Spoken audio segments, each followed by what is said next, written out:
Comedy piece వచ్చాడు. ఈ comedy piece ఎవడో కాదు, పులివెందుల ఎమ్మెల్యే జగన్ రెడ్డి. ఈ కామెడీ పీస్ చేసింది ఏంటంటే మావిక్ గన్ అంట. పేరు మీకు కామెడీగా అనిపించలేదా? మీకే, మీ పాత్రికేయ సోదరులందరినీ అడుగుతున్నా.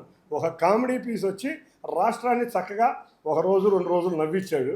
ఈ మా నాయకుడే నవ్వించాడు, మేమెందుకు నవ్వించలేమని చెప్పి కొంతమంది వచ్చారు. వీళ్ళకేమో మాట తిరగదు, మాట్లాడలేరు.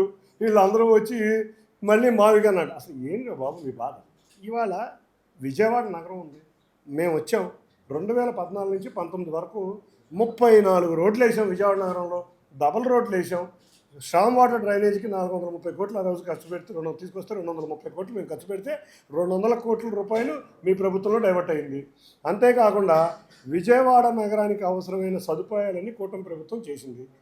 ఇవాళ మేము అధికారంలోకి వచ్చాం. 2019 నుంచి 24 వరకు ఒక్క రోడ్డు వేసిన పాపాలు లాక్కోవాలా, ఒక్క డ్రైనేజ్ చేసిన పాపాలు పోలా, ఒక్క మంచినీళ్ళు సరిగ్గా ఇచ్చిన పాపాలు పోలా.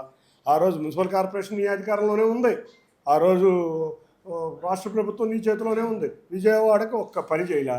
విజయవాడ నగరం మేము వచ్చినాక ఇవాళ సాయంత్రం విజయవాడలో 3 రోడ్లు, ఆటో నగర్లో 3 రోడ్లకు సిఆర్డీఏ ద్వారా శంకుస్థాపన చేయబోతున్నాం. 3 రోడ్లకి విజయవాడలో ఉన్న ఆటో నగర్లో 1,00,000 మంది కార్మికులు పనిచేస్తున్నారు. ఈ 1,00,000 మంది కార్మికులకి లారీలు కనుక రాలేకపోతే వాళ్ళ జీవనోపాధి ఇబ్బంది పడుతుంది. విజయవాడ నగరవాసులకి ట్రాఫిక్ ఇబ్బంది లేకుండా చుట్టుపక్కల ప్రాంతాల నుంచి లారీలు 24 గంటలు ఆటో నగర్లోకి వెళ్ళేటట్టు ఇవాళ 3 రేట్లు శంకుస్థాపన పెట్టాం.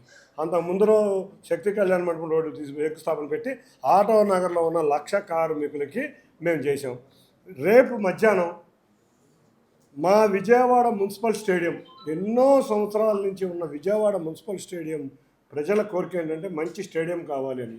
ఆ విజయవాడ మున్సిపల్ స్టేడియంకి 60 కోట్లు, మొదటి దశగా 60 కోట్లతో క్రికెట్కు సంబంధం లేకుండా మిగతా క్రీడలన్నీ అక్కడ ఉండే విధంగా అక్కడ రేపే శంకుస్థాపన చేస్తున్నాం.